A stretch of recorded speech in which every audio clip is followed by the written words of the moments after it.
யாரையாவது ஒருத்தரை சார்ந்து இருக்கும்போது நீங்க உங்களை கொஞ்சம் கொஞ்சம் கொஞ்சமாக அவர்கள் உங்களை அப்படியே அமைதிப்படுத்திடுவாங்க. அப்படி அடிமையா மாத்துற மாதிரி ஆயிரும். சொல்லி சொல்லி காப்பாங்க. அதனால யாரையும் எக்காலத்திலையும் நீங்கள் என்ன செய்யக்கூடாது, சார்ந்து வாழக்கூடாது. உங்களுடைய திறன் என்னன்னு கண்டுபிடிச்சு பொருள் ஈட்டுவதற்கு கற்றுக் கொடுத்தால் உங்களுடைய வாழ்க்கை பெயின்ஃபுல்லா போகாது.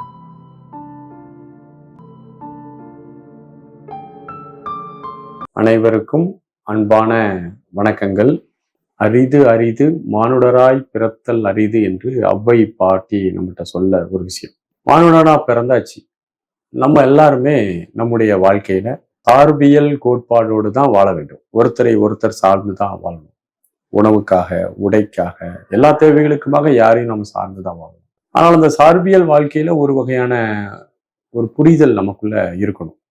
ஒருத்தரை சார்ந்து வாழலாம். எப்போதுமே ஒருத்தரை நம்ம அடிமையா ஒருத்தரை இருக்கணும்னு அவசியம் இல்லை. சின்ன சின்ன விஷயங்கள்ல இருந்து பெரிய விஷயங்கள் வர நமக்கான தேவைகளை நாமே ஓரளவு முடிஞ்ச அளவு செய்து பார்க்கணும். முடியாத போது மற்றவர்களோடு இணைந்து நம்ம செயல்படணும். அந்த எதிர்பார்ப்பு அப்படிங்கிறது தான் நம்முடைய வாழ்க்கையில பெயினை கொடுத்துருது. நம்முடைய லைஃப்ல பாத்தீங்கன்னா நமக்கு ஏன் பெயின் வருதுன்னா, நம்ம எதிர்பார்க்கிறோம். ஒருத்தர் எதிர்பார்க்கும் போது அந்த எதிர்பார்ப்புக்கு எதிரான ஒரு சூழ்நிலை அங்க நடக்கும்போது நமக்கு அதை ஏத்துக்கிட முடியல. நம்ம துன்பப்படுறோம், உடனே கவலைப்படுறோம். அப்ப எதிர்பார்ப்புகள் இல்லாத ஒரு மனநிலையை நம்ம உருவாக்கணும். ஒரு நியாயமான எதிர்பார்ப்பு அப்படிங்கிறது கூட அடிப்படையா வச்சுக்கிட்டு அதை மட்டும் போய்க்கலாம். என்னுடைய லைஃப் இவரை நம்பிதான் இருக்கு. இவர் சரியில்லை, என நான் எதிர்பார்த்தது இவர் செய்யல அப்படின்னா நான் கஷ்டப்படுவேன்னா நீங்க அது வாழவே இல்லை. நீங்க உங்க வாழ்க்கையை வாழல. நீங்கள் உங்கள் வாழ்க்கையை வாழ்வது என்பது மற்றவர்களை எதிர்பார்க்காமல் உங்களுடைய உடல், உள்ளம், அறிவுக்கு ஏற்றார் போல நீங்கள் உங்களை தகவமைத்து கொண்டு வாழ்வது என்பது மற்றவர்களை நம்புற இதுல இருந்து உங்களை காப்பாற்றும். அப்ப நம்ம எதிர்பார்ப்பு இல்லாத ஒரு தன்மையை நம்ம உருவாக்கிக்கணும். முதல்ல அதை நம்ம எப்படியாவது முடிவு பண்ணணும். அடுத்தது பாத்தீங்கன்னா, நம்ம சுயமாக பொருளீட்டுவதற்கான திறனை வளர்த்துக் கொள்ள வேண்டும். ஆணாக இருந்தாலும் சரி, பெண்ணாக இருந்தாலும் சரி. சார்ந்து வாழும்போது என்றாவது ஒரு நேரத்துல நான் தானே உனக்கு சோறு போடுறேன், உனக்கு நான் தானே பண்றேன், நீ என்ன சார்ந்தானே இருக்க, உனக்கு என்ன இருக்கு, நீ என்ன செஞ்ச அப்படிங்கிற மாதிரி ஆயிடும். பெண்ணாக இருக்கிற ஒரு சகோதரி குடும்பத்துல உழைக்கக்கூடிய உழைப்பை இந்த சமூகம் அங்கீகரிக்காது. ஆபீஸ்ல போய் 7 மணி நேரம் வேலை பார்த்துட்டு ஒரு 1,00,000 ரூபாய் சம்பாதிச்சுட்டு வந்துடுறான். ஆனால் ஒரு குடும்பத்தில் இருக்கக்கூடிய பெண்ணானவள் அவள் காலையில இருந்து இரவு வரையும் 3 நேர உணவை சமைத்து 3 வீட்டுல துணி அது போன்ற விஷயங்கள், வீட்டை சுத்தமா வைக்கிறது, இவ்வளவு செய்யறாங்க.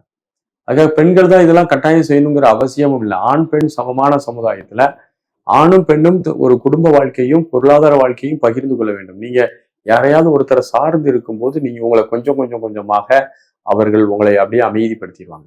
அப்படி அடிமையா மாத்துற மாதிரி ஆயிரும். சொல்லி சொல்லி காப்பாங்க. அதனால யாரையும் எக்காலத்திலையும் நீங்கள் என்ன செய்யக்கூடாது, சார்ந்து வாழக்கூடாது. உங்களுடைய திறன் என்னன்னு கண்டுபிடிச்சு பொருள் ஈட்டுவதற்கு கற்றுக் கொடுத்தால் உங்களுடைய வாழ்க்கை பெயின்ஃபுல்லா போகாது. அதே மாதிரி பாத்தீங்கன்னா, சில நேரங்களில் சில மனிதர்கள் இந்த சமுதாயத்துல அப்படிதான் இருப்பாங்க. அதனால யாரையும் நீங்க நம்ப வேண்டாம், ஏமாற வேண்டாம். நீங்க நம்பிக்கைங்கிறத விட அறிவியலுக்கு வாங்க. நீங்க அறிவியல் பூர்வமா யோசிங்க. நம்பணும்னு அவசியம் இல்லை. இந்த ஏமாற்றம் என்பது நம்மளை ரொம்ப பலகீனப்படுத்திடும். நம்மளுடைய வாழ்க்கையை மற்றவர்களோட நம்ம ரொம்ப கனெக்ட் பண்ணி அவர்கள் தான் எல்லாமே அப்படின்னு நினைக்கும் போது, அவர்கள் அந்த நிலையிலிருந்து மாறுபடும் போது அந்த ஏமாற்றத்தை உங்களால் தாங்கிக் கொள்ள முடியவில்லை என்றால் அந்த ஏமாற்றம் உங்களை ரொம்ப படுத்திடும். முதல்ல மற்றவர்களை நாம மையப்படுத்துறதை விட நம்மளை மையப்படுத்த தொடங்கினா ஏமாற்றம் கிடையாது. நீங்க ஒரு ஆளை ஏன் சார்ந்து இருக்கணும்? நீங்கள் உங்களை பட்டை தீட்டிக் கொள்ளுங்கள். உங்களுடைய உணர்வுகளையும் உணர்ச்சிகளையும் நல்லா ஃபோக்கஸ் பண்ணி ஸ்ட்ராங்கா வச்சுக்கோங்க. இவ்வாறு வைத்துக் கொள்ளும் போது உங்களுடைய பல பிரச்சனைகள் நீங்க வெளியில வந்துடலாம். ரொம்ப முக்கியமான விஷயம், லைஃப்ல ஒவ்வொருத்தரும் ஒவ்வொரு மாதிரிதான் இருப்பாங்க. அவர்களுடைய மனதினுடைய தன்மைக்கு ஏற்றார போலவே செயல்படுவார்கள், பேசுவார்கள். இதனால நமக்கு என்ன ஆயிருதுன்னா, ஒரு மிஸ் அண்டர்ஸ்டாண்டிங் நமக்குள்ள உருவாக ஆரம்பிச்சிருது. நம்ம அந்த மிஸ் அண்டர்ஸ்டாண்டிங்ல ஒரு பகை உணர்வு வந்துருது. ஐயோ அப்படி பண்ணிட்டாங்க, நம்மளா ஒண்ணு நினைச்சுக்கிட்டு ரொம்ப நாளா நம்ம உங்கள்கிட்ட பேசாம இருப்போம். ஸோ அந்த மிஸ் அண்டர்ஸ்டாண்டிங்க்கு ஒரு முற்றுப்புள்ளி வைங்க. இது போன்ற விஷயங்களை எல்லாம் நாம் வாழ்க்கையில் செய்தால் நாம் பல பிரச்சனைகளிலிருந்து வெளியே வரலாம். வாழ்க்கையை ஒரு நல்ல ஒரு அமைதியான சூழ்நிலைக்கு நம்ம கொண்டு போக முடியும். வாழ்த்துக்கள். நன்றி. வணக்கம்.